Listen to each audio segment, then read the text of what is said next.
So I'm checking now with my dear colleagues. Is everyone clear? Is it clear to you?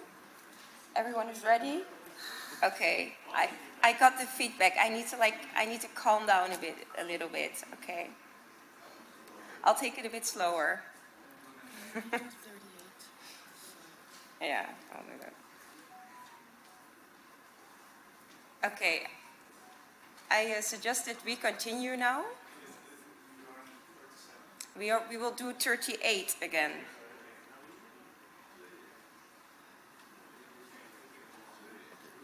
Okay, I will continue. So, Amendment 38. Who is in favor?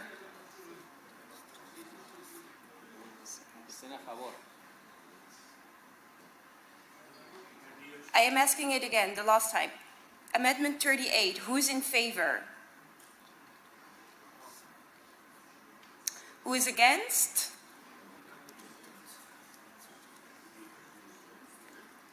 Did you get it?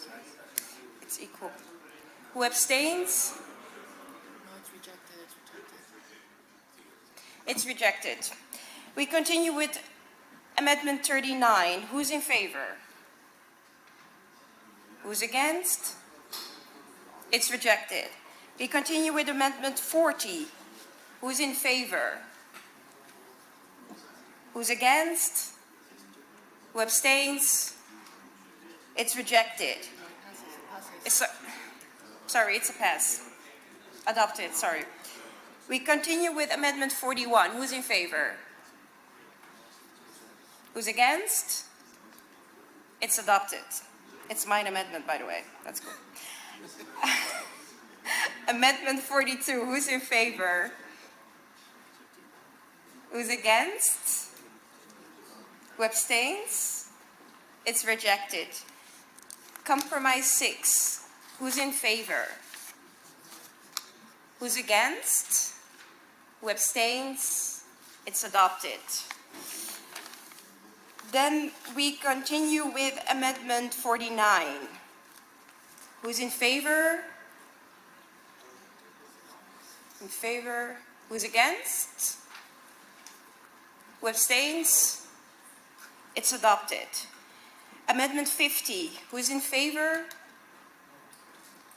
Who's against? Who abstains? It's rejected. Amendment 51. Who's in favor? Who's against? Who abstains? It's adopted. Amendment 52. Who's in favor? Who's against? Who abstains? It's rejected. It's rejected. Amendment 53. Who's in favor? Who's against?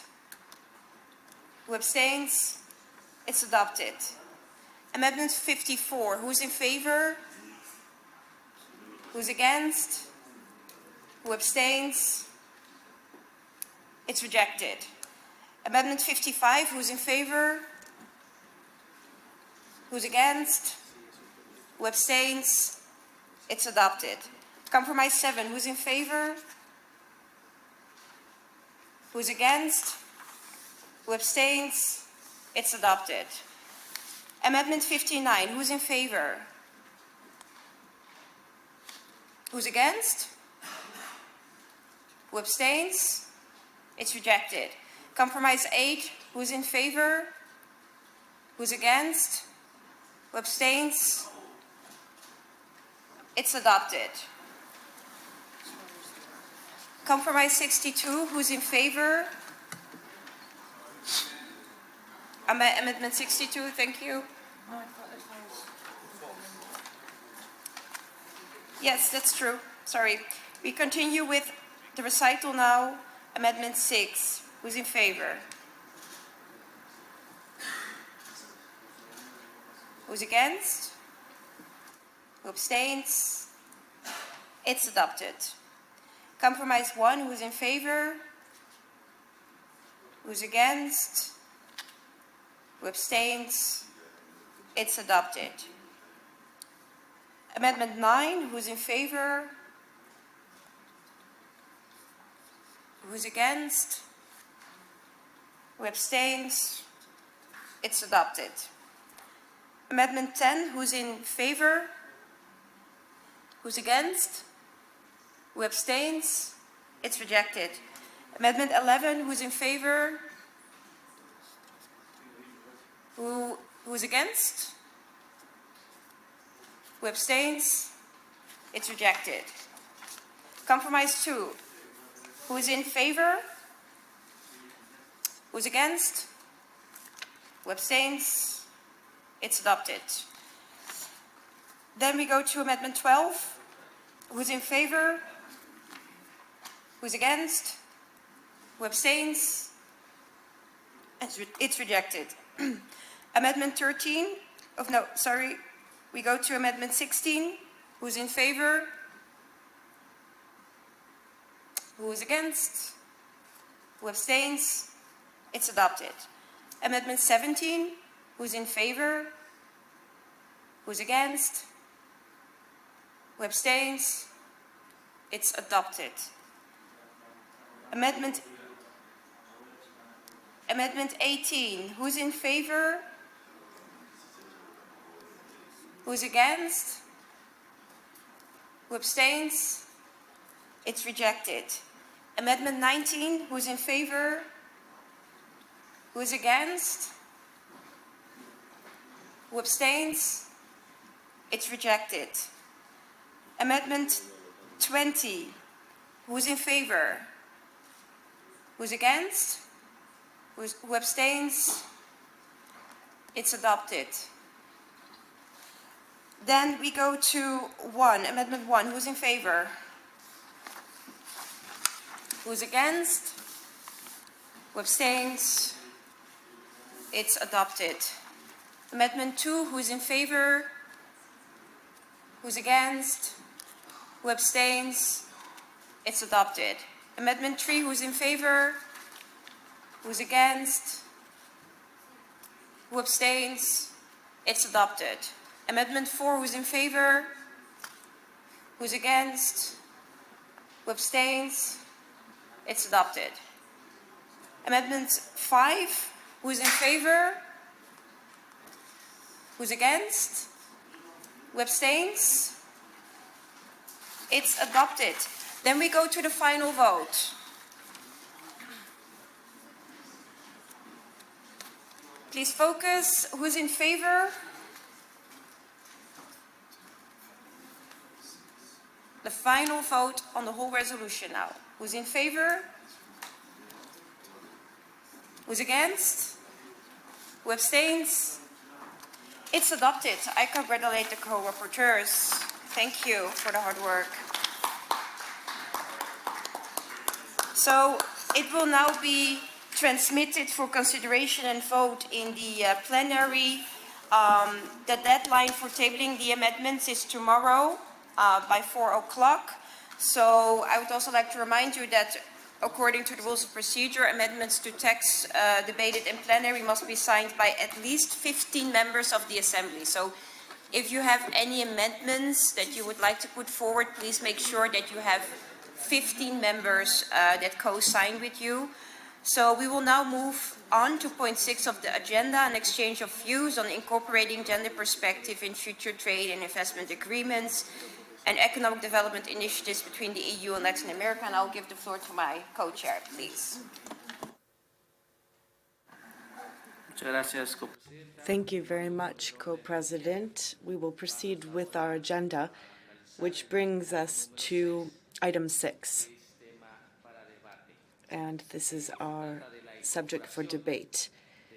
Incorporating the gender dimension in future trade and investment agreements and initiatives for economic development between the EU and Latin America.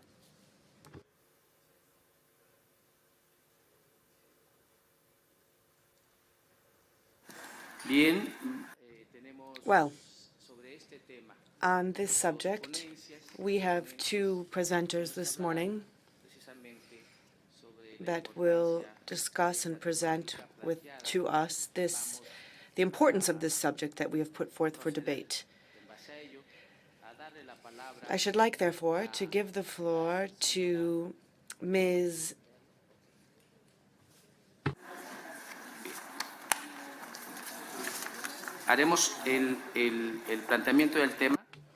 We will have a brief introduction to the subject, item 6. Just to remind you that the EuroLat plenary session of this year comes at an extremely important time in relations between the EU and Latin America.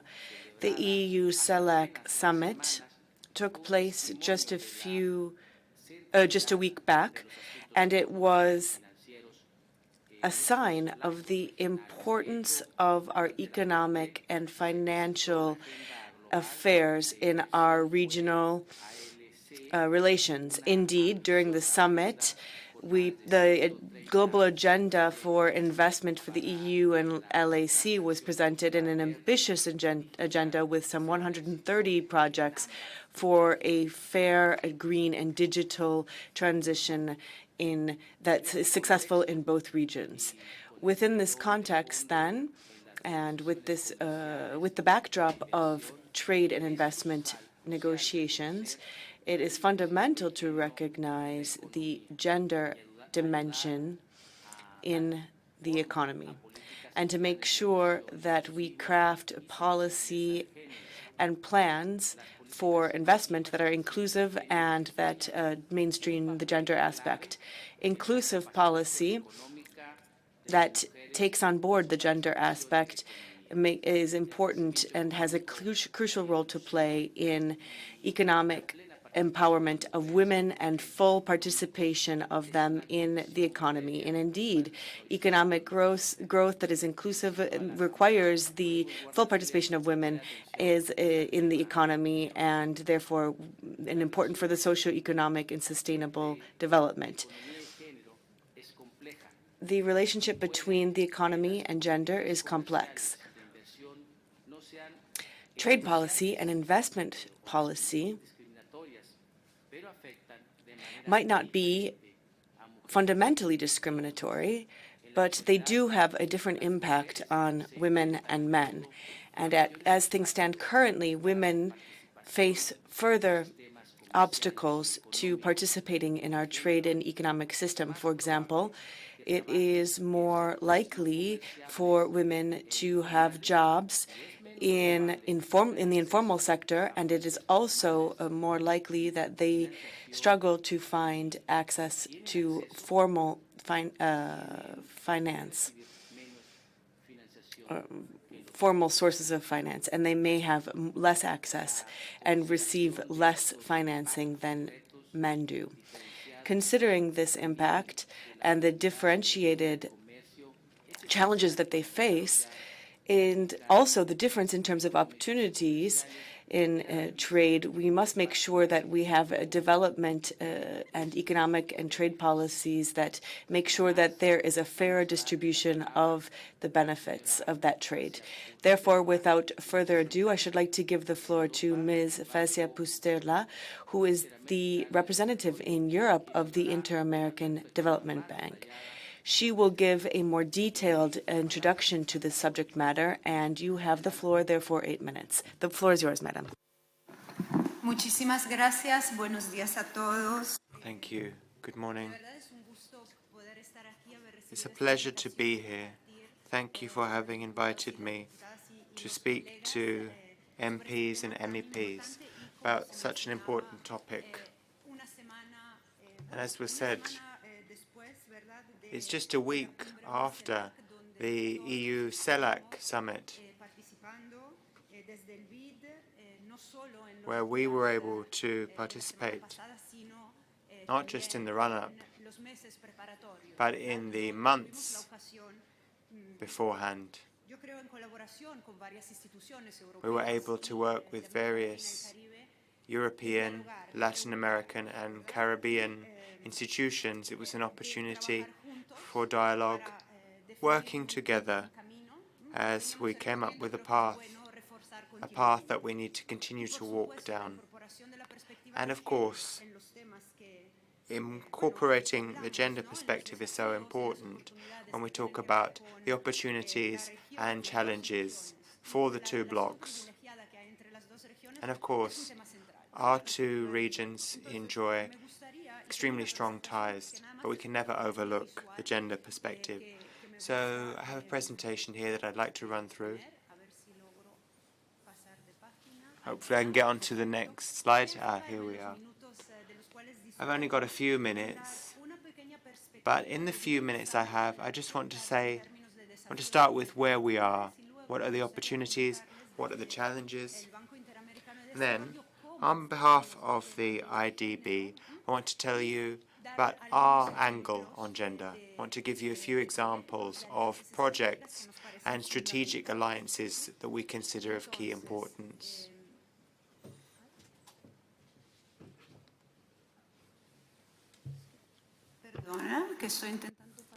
Forgive me, I'm just trying to get onto the right slide.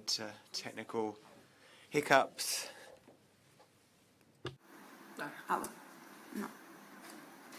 Ahora, perfecto. Muy bien. Entonces, All right. So, in the introduction, I already touched on this. There are gender gaps. Yet the region has made progress. I want to focus on the progress, first of all.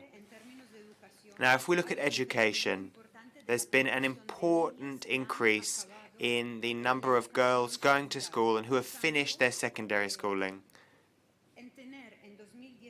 So in 2019, there was a 7%, well, there were 7% more girls who finished secondary schooling than boys. And what's more, 60% of people who graduate from university in Latin America are now women. So things have been improving over time, bit by bit. So if we turn back to 1970, back then, only 23% of people at universities and on the labour market were women. And now, in 2019, 75% of women are now present on the labour market. That's obviously pre-COVID data. So you can see that on the labour market side, women have really come on leaps and bounds. All of this has contributed a great deal in many countries. It's led to a spurt in GDP growth, and it means that there are more women working on the labour market.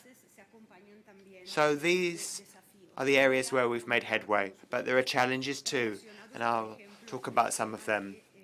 One, of course, is the issue of gender-based violence. Still, 1 in 4 women say that they are victims of gender-based violence. They suffer at the hands of their partner at some point in their life. Then we also have the issue of child marriage. The figures are more or less the same, but that means it's still a challenge. And then, as I also referred to earlier, there's still a pay gap between men and women. So that applies to their wage, but then when it comes to education, there are very few women working in engineering, manufacturing, construction, and the technological sectors. Then there's the issue of childcare. Again, women play a major part, and every time a woman gives birth to a child, she's less present on the labour market. And then the issue of leadership representation in Parliament. At the moment, 30% of members of Latin American and Caribbean parliaments are women. Now, if we look at the labour market, here, if we look at the data, and if we look at exporting companies, women make up 3 out of 10 workers. Then boards. Women are underrepresented on boards at a mere 15%. And then what about women who are leading exporting companies? Women make up a mere 10% of those leaders. Then if we look at salaries, 29% of exporting companies have reported that they pay women less. Only 18% have done a thorough analysis looking at the issue of the pay gap in their sector. So we in the IDB work on public and private matters, and for us, gender parity, gender equality is a guiding force throughout all of our work. We're really committed to gender diversity, to respect for indigenous people, those of Afro-Caribbean heritage, and also respect for LGBTQI+ people. So those are our cross-cutting priorities. Then we also have more defined priorities. They're called proactive activity areas. And gender is included there. We also have initiatives which are innovative in nature, and we also share best practices related to policies and future operations. So let me just run through a few examples here. I want to tell you about some of our proactive actions. For instance, we've got a specific program on local road improvement where we've specifically involved women. Then we also have an initiative in Uruguay called Pro Mujeres, which is a bit broader in scope. The aim of Pro Mujeres is to ensure that women can lead a life free of gender-based violence. And then another thing we're working on is called GD Lab. So this promotes cutting-edge research on gender in different areas. So that means we've got access to evidence, to data. We've got best practices on gender and equality. So now looking at the integration and trade side of things, how do we look at trade and public policy and ensure that that includes the gender perspective? As we heard earlier, there are more and more trade agreements with Latin America and with Europe, and these are pioneering trade agreements because they include the gender perspective. So we want to continue with that. We want to continue along the same path with the EU, because we all know that trade plays such an important role when it comes to inclusion, when it comes to closing the gender gap. And we know that trade can help with economic performance. Another important point for us is that we look at value chains, that we get action on value chains and ensure that women are involved and that women are present in SMEs. So we want to develop value chains that are inclusive and which can help to develop reliable and sustainable trade networks.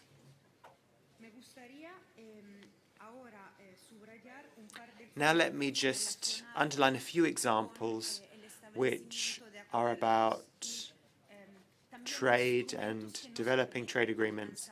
And I want to tell you about some of the instruments that help us achieve our goals. So here we have a few examples. I'll just run through them. I know time is limited. So I just want to say how important it is to spread knowledge. Spreading knowledge on policy and on agreements where where inclusion has been strengthened. We also have a very interesting platform which is called Connect Americas. So this is a network which brings SMEs and bigger providers together. But what is special about Conect Americas is that there is a special section for women so that they can upskill, so that women can improve their skills as entrepreneurs and get in touch with bigger companies. Another example that I think is worth mentioning is that there are public and private dialogue platforms, and we try to incorporate gender on those platforms.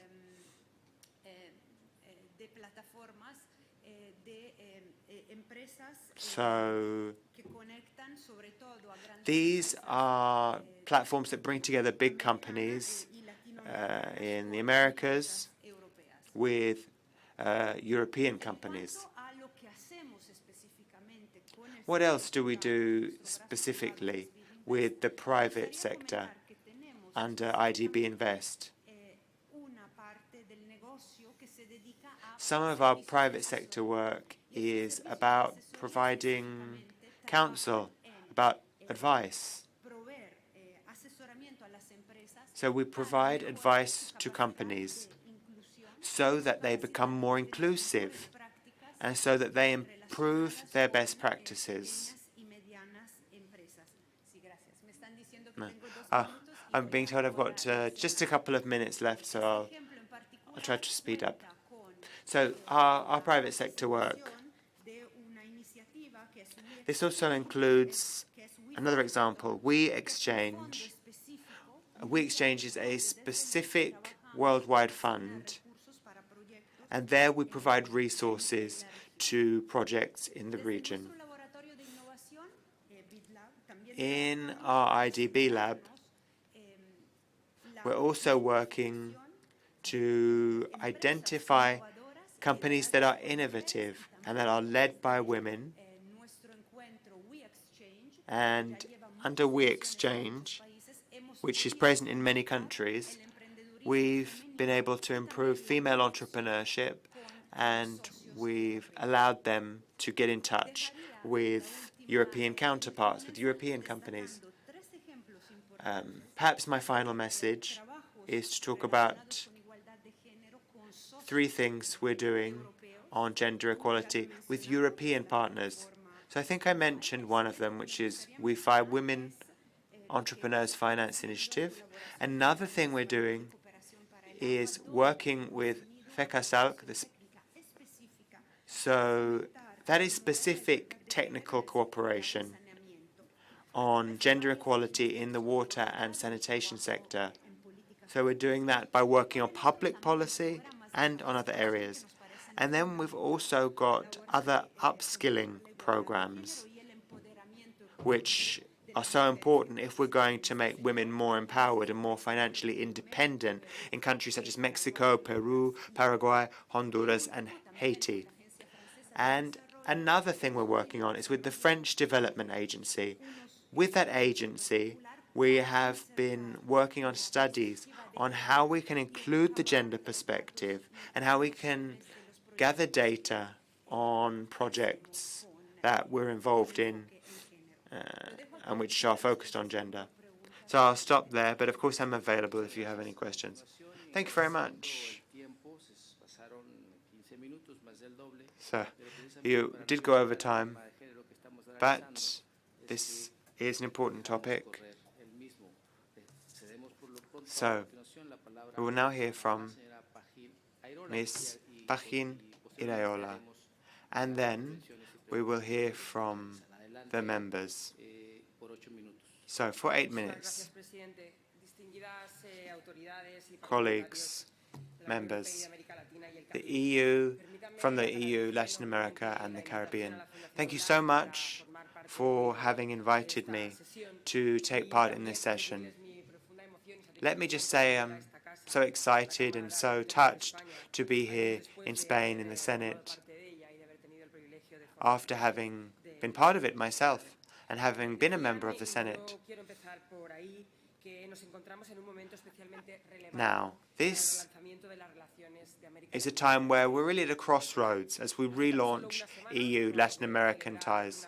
As you know, a week ago there was the high-level summit between the 2 blocs. which was fruitful. There was a resolution and a declaration that were signed, and that gives us an ambitious roadmap that we can work on in the years to come. And this is a global context which is so complex. It's complex because we're wrestling with challenges, and there could be a paradigm shift in our bi-regional ties as regards policy and as regards strategy. In this multipolar world that we're living in, we need to make progress towards a clear strategy for both sides. We need to have more horizontal, more symmetrical, and more participatory cooperation. We have heard in recent times from civil society, from citizens. They told us quite clearly that we need to move forwards, but we need to take their voice on board, in particular the voice of women and those who are the most vulnerable. So our foundation, the EuroLat Foundation, has played a key role there. We did a lot to prepare for the summit. We're a bridge between civil society and high-level political representatives. We were able to organize forums with more than 500 participants. There we took stock of the situation and came forward with concrete proposals on urgent issues such as a fair transition, gender equality, and a society of knowledge. We also organized seminars on how we can come up with innovative methods to deal with the challenges we face. And we also asked, what are the opportunities we face that will help us to deepen our ties? Let me just run through some of the conclusions from our months of debate in the run-up to the summit, and I think it's important for the months to come. One issue that came up time and time again was gender equality. Gender equality is obvious. It's a human rights issue. There's no democracy if women aren't included, but it's also an economic issue. You can't have a robust economy if you don't have women on board. And we cannot squander the talent of half of the population. That's why it is vital that we write a new social contract which has biodiversity, nature, and environmental protection at the fore. If we're going to do that, we need to phase out fossil fuels. We need to move towards renewable sources and democratic fuel sources. We also need to understand that gender inequality exists, and because of gender inequality, it's more difficult for women to contribute to a green transition. Their contribution is undervalued. At the moment, 8% of new decarbon jobs 80% of jobs are in typically masculine sectors. Only 20% of these new green jobs are in so-called female sectors. And we're worried about that. We need to continue to look at this division in the months and years to come. As others have said, we need to ensure that young girls and women are involved in STEM subjects from an early age on. That will allow them to get the jobs from this new triple transition. Then we also need to tackle social and environmental challenges. If we're going to do that, we need to have a new financial architecture. Now, the governments did look at this at the CELAC summit. So we need to have new methods which would look at cancellation of debt for highly indebted countries. Then we also need to come up with new funding sources for feminist groups and for vulnerable groups. Then we were also very active. We were very active on the ratification of Treaty 169 of the ILO. And then there are, alas, unfortunately, some Latin American countries who haven't signed this ILO treaty. And then what else is relevant for us? It's important to look at economic cooperation, and it's clear that we need to put gender parity at the forefront of all we do. Otherwise, we won't move forward in equitable fashion. Now, the transition, the digital transition, that transition is so important. It's a real opportunity if we're going to ensure greater gender equality. That's why we need to ensure that young girls and women have access to digital tools and technology. Now, we have heard from my colleague about headway, about progress. That headway, that progress, is thanks to the work that we as the EU and Latin America have done on the global stage in recent years. So let me finally just point to the importance of Agenda 2030 and the SDGs. The Agenda 2030 and the SDG are a roadmap for a path forwards. We also need to clamp down on harassment at work, and we need to look at the issue of women as carers. Women spend twice as much time on care and non-remunerated work than men. Then we also can't overlook the issue of lack of opportunities for women on the labour market. So, as I come to an end, I say that we need to have a new way of looking at care. Care of people needs to be recognized as a human right, but care also needs to be seen as work, and it needs to be recognized in trade agreements. That's why we want to have a bi-regional pact on care. It would recognize care as labour and as a human right, and it would be a way forward for our bi-regional ties. As I come to an end, let me talk about cooperation between the two blocs. We think it's so important that we have external policy that includes gender equality. Now, if we look at France, Switzerland, Sweden, Luxembourg, Mexico, they are looking at gender equality from a feminist perspective, and that's so important. Finally, we need to have gender perspective included, and it needs to be intersectional. I think it's an ethical issue, but it's also going to be a driver for a sustainable and fair future. So we will work together with a united front for this fairer world where everyone will have more opportunities and rights. I'd like to thank you and invite you to work with our EuroLat network. We launched it quite recently, but it went from just 11 women and now has more than 100 women. Now, as I've said, there is no democracy without equality, and so that's why equality should be the goal that we're all striving towards. Thank you very much. I'd like to thank the two speakers for their excellent presentations. We will now hear from the members without right of reply. So we're opening the list of participants. So we're opening the list. We begin with Ms. Rodriguez Ramos. You have up to 2 minutes, madam. Could someone ask the speaker to put her microphone on?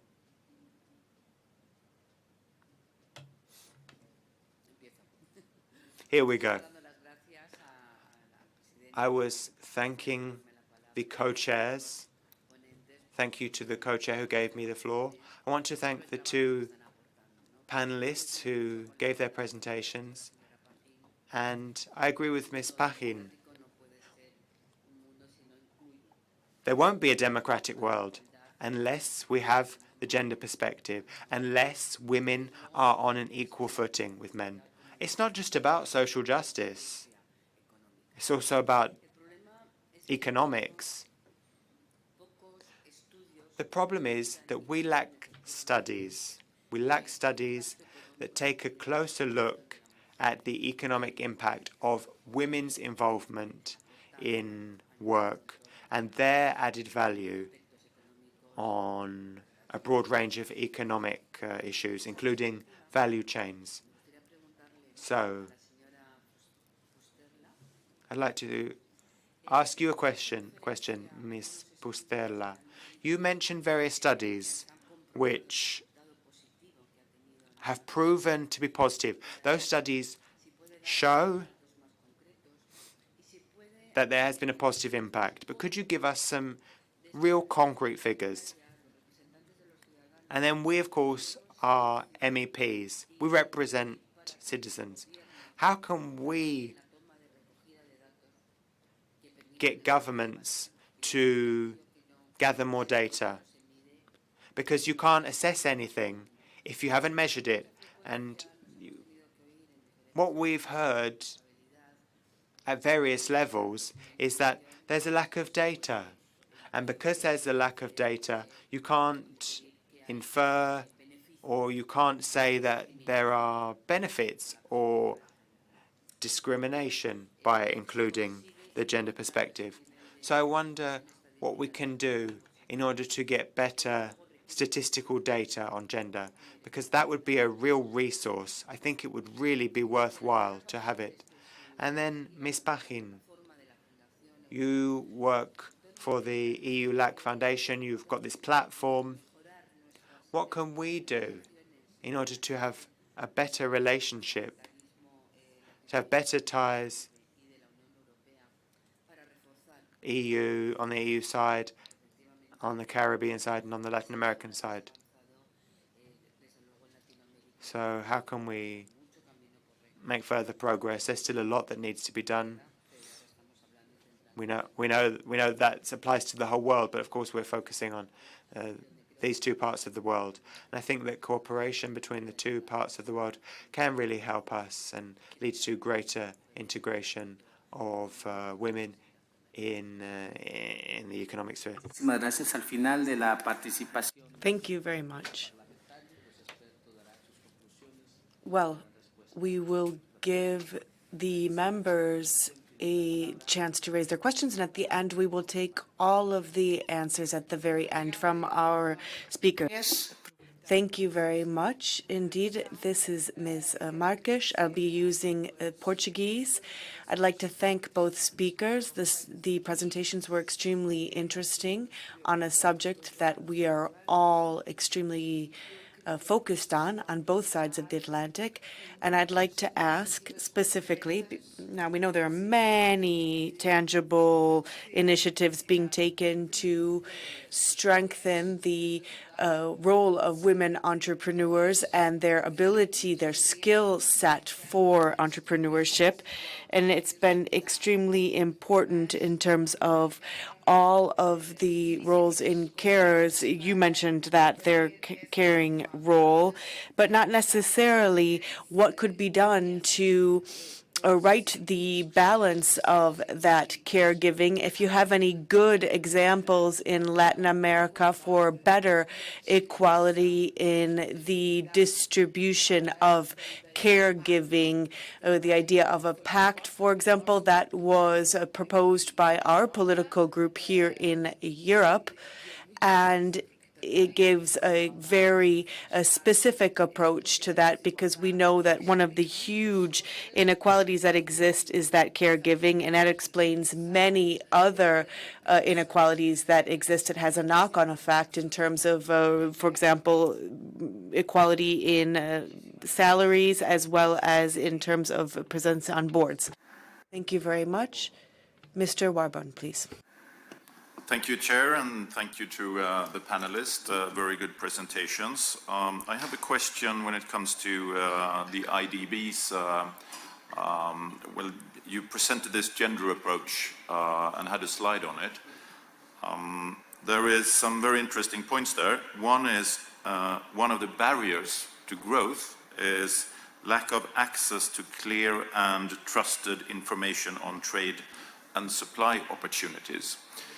And I think that is not only in terms of gender issues, I think that is in general for businesses, and especially for small and medium-sized enterprises, which we also have in the EU modern free trade agreements. We have the SME chapters as well.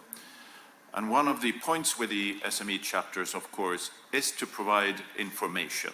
that's basically what it's about. But I've been questioning those chapters just on the information point to see, should we do more about this? And I think we can link this to females' opportunities to doing business as well. So my direct question is, what kind of information would you say is lacking? And what advice could you give us policymakers in improving not only the gender chapters, but also the SME chapters? I think we should go for SME chapters 2.0, because there seems to be a huge potential in growth for smaller and medium-sized enterprises in general. And I'd like to find out what we really need to do to accelerate that growth. Thank you. Muchísimas gracias. Thank you very much. Would any other members of Parliament like to speak at this time? Ms. de la Pisa Carron. Thank you very much to the presenters, dear colleagues. Thank you to the presidents as well. I'd like to ask a question to the speaker. How can we make sure that the gender perspective, this is for Ms. Pahin, EuroLat, to make sure that we can factor in the role of femininity? We know that women, for example, like to make a choice in terms of what they would like to do. We know that their talent can be used, but they would like very much also to be able to be a part of their family. So integrating the feminine perspective has often in policy just been focused on the gender perspective in business, role on boards. But what we can see is that women would like to be able to develop their private and professional skills.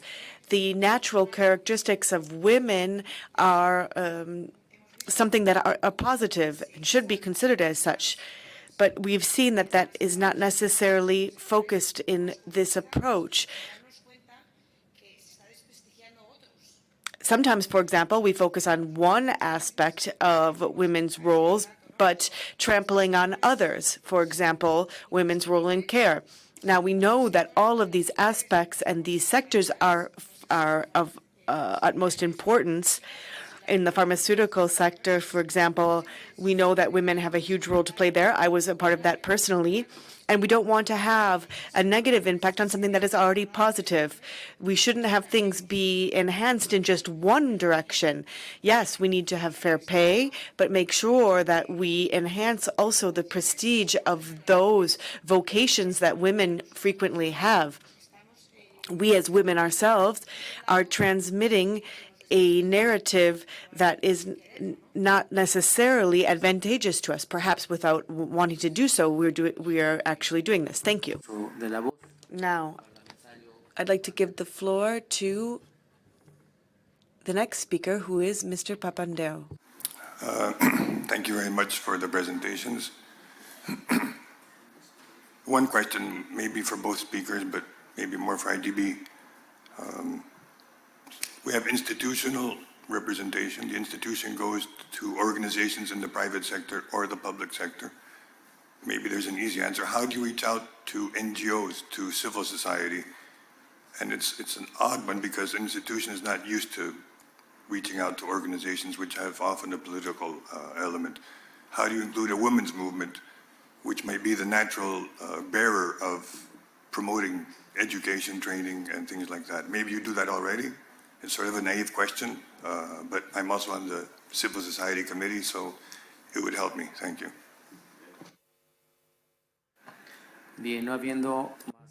There are no further requests for the floor. Therefore, I'd like to give the floor to the two experts so that they can present their conclusions and answer the questions as put by the members of Parliament. Go ahead. Sí, muchas gracias. Thank you. I shall try to answer each of the questions that were put and give a few general messages when it comes to data and empirical evidence. This is fundamental, of course. When it comes to the IDB, we always look at a rigorous approach and making sure that we are measuring things carefully. This is fundamental both in the public and the private sector. To answer the question, what can you do from your perspective as members of parliament? Of course, continue along these lines. And from the IDB, you have our commitment and our support. As you know, there's 48 member states and 26 are from the region. 16 are European, 13 from the EU. So this commitment we have. Therefore, we will follow up with the resources necessary, technical and otherwise, to support. Now, a few figures to state just that, yes, we have tangible results. For example, in Chile, Paraguay, and Argentina, we've seen that GDP growth, as observed over the course of the last 30 years, 10 points are attributable to women's integration of the labor force. So this is true also similar in other countries that are not Latin American countries. This is an important figure. Another figure, there's a specific study on how women's participation in the circular economy supports the transition of the economy of itself. This is fundamental for the economy, generally speaking, but overarchingly too. And at the end of the year, we have an annual publication, our flagship, and it will be focusing specifically on gender issues. So stay tuned, as we say in English. A few more examples in terms of care. I'd like to give an example that I think is useful. In Peru, we support the development of an app based on WhatsApp messages that is directed at both members of the couple, so that both members of the couple receive messages that reminds them to divide up the care tasks and to make sure that there aren't just a continuing of behavioral patterns that reinforce the gaps. So behavioral economics that are making the actual shift. About SMEs, thank you very much. And indeed, the SME issue is not a gender issue only, and how we can work more with and through SMEs to enhance growth is much broader. I would maybe say the following, and connecting to the triple transition, you know, we have been discussing. Clearly, there is a matter of access to information. That's a challenge, very much connected also to the low level of digitalization that some SMEs suffer, which may, in fact, explain the inability to access information somehow. And from IDB, we not only focus on SMEs per se, but we have a specific focus on the gender issue, because that is, recognized to be within the challenges that SMEs have a broader challenge. So my suggestion there would be to work in a holistic way in the access issues, the digitalization issues, and also I would say the green issues, because everything is interconnected. The last question about how we work with NGOs and with civil society. We have an established mechanism of dialogue with civil societies and NGOs that it's permanent, and specifically we use it when we prepare our country strategies. And right now, for example, we've just launched the renewal of our institutional strategy, where there is a chapter which is public consultation with civil society. And of course, it includes everything related to NGOs and, among many others, also women movement. Último punto para cerrar. Last point to conclude.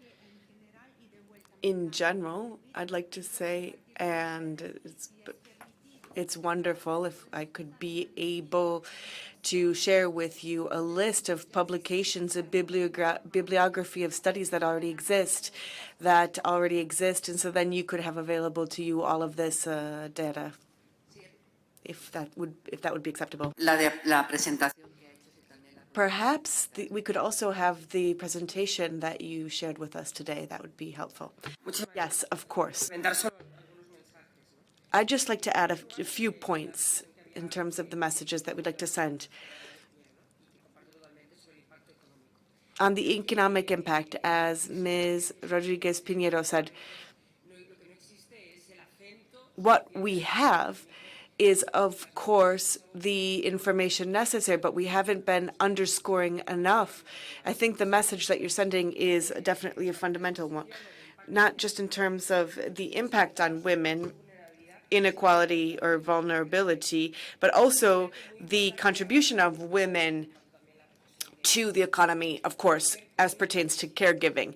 And when it comes to caregiving, we have the transition. We have a green and digital transition, and how women can be a driving force in this change and this transition. And we know that that is fundamental, and that changes the discourse and the narrative.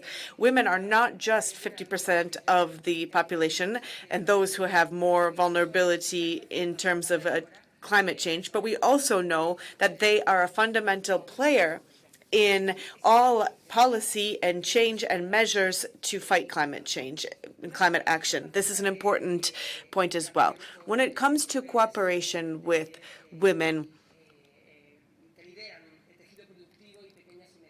in SMEs, the tools that for cooperation tools that we have, the projects that incorporate women as leaders in the productive fabric and SMEs have shown to be a success in terms of the socio-economic position of families, but also in the local communities. We have data on this. It shows that when women are leaders in these types of initiatives, the impact in their communities is much greater. So I hope that we can continue to move in this direction.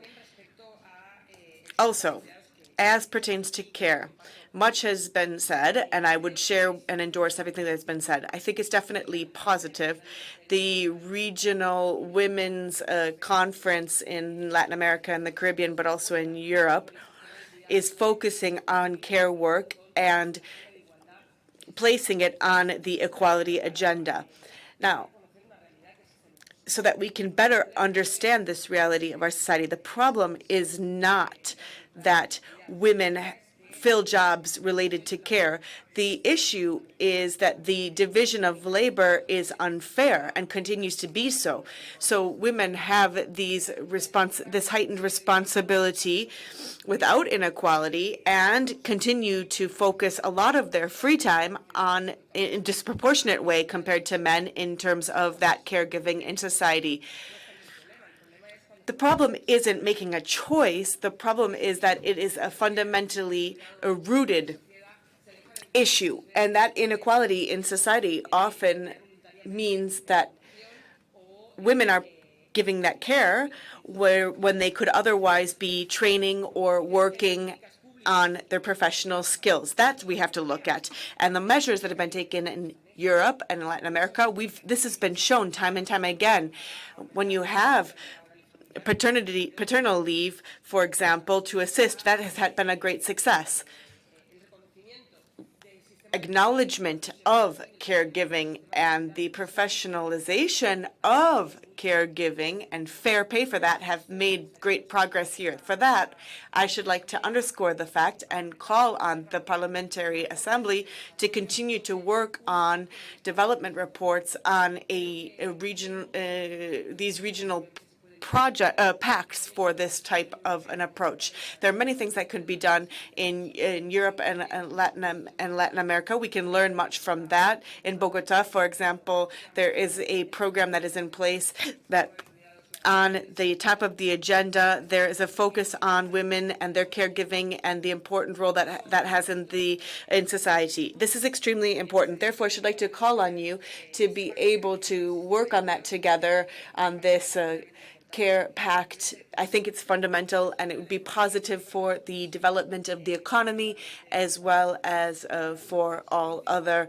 aspects that could be useful for women. When it comes to CSO, our organization was established from a summit so that we could be able to bring together all of those actors of civil society. Civil society is broad, of course, academia, cultural players, all of them are fundamental if we want to be able to strengthen relations between Latin America, the Caribbean, and Europe. We will continue to work on that to make sure that we establish these spaces for exchange amongst all players in civil society.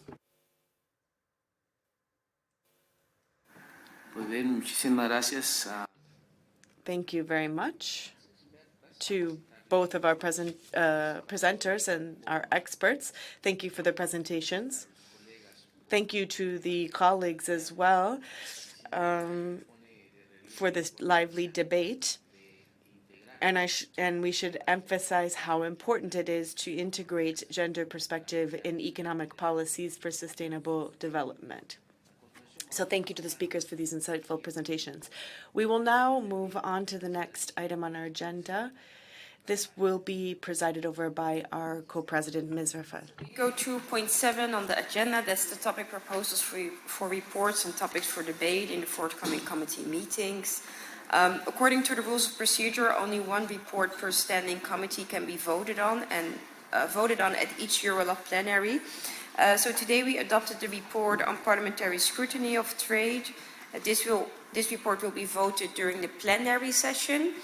On Thursday, I suggest that we now take proposals for a topic for debate, which could possibly then be transformed into report at a later stage. So first we received a proposal from the EPP, from Mr. Warborn, to discuss the global gateway in digital trade. Are there any, and then specifically the title is the Global Gateway Strategy, how the EU-LAC Digital Alliance can facilitate digital trade and enable SMEs in the EU, Latin America, Caribbean to expand their market access. So that will be the specific title. So are there any objections? No? Okay, so then I'll see if other members want to take the floor. No? Okay, so I think then... yes, please, go ahead. Gracias, Presidenta. Thank you, President, the Chair. I have no issue with including the proposal from the EPP and the EP on their subject matter. We would like to include in the debate of this committee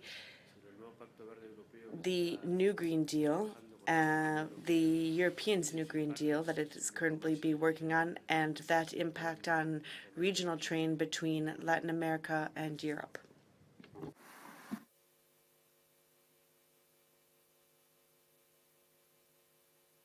All right, we will take that up and then we will come back to you with a decision.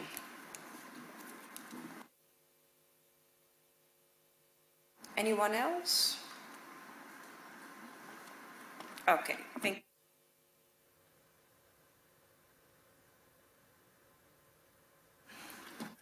Bien, a continuación. Excellent. The next item on the agenda is item 8, any other business. I should like to now ask the members of the committee if they would have any items they would like to raise under any other business. If they do, now is the time. Not having any items to raise any other business, that brings us to item 9. We go to the last point of the agenda. That's the date and place of the next meeting, the exact date and place of the next EuroLat meeting of the Committee on Economic, Financial and Commercial Affairs. It will be communicated at a later time actually with you. So I thank you all for participating. I also thank our staff, the technical team, and the Secretariat for the excellent preparation. And I hope to see you soon again. So I close the meeting. Thank you.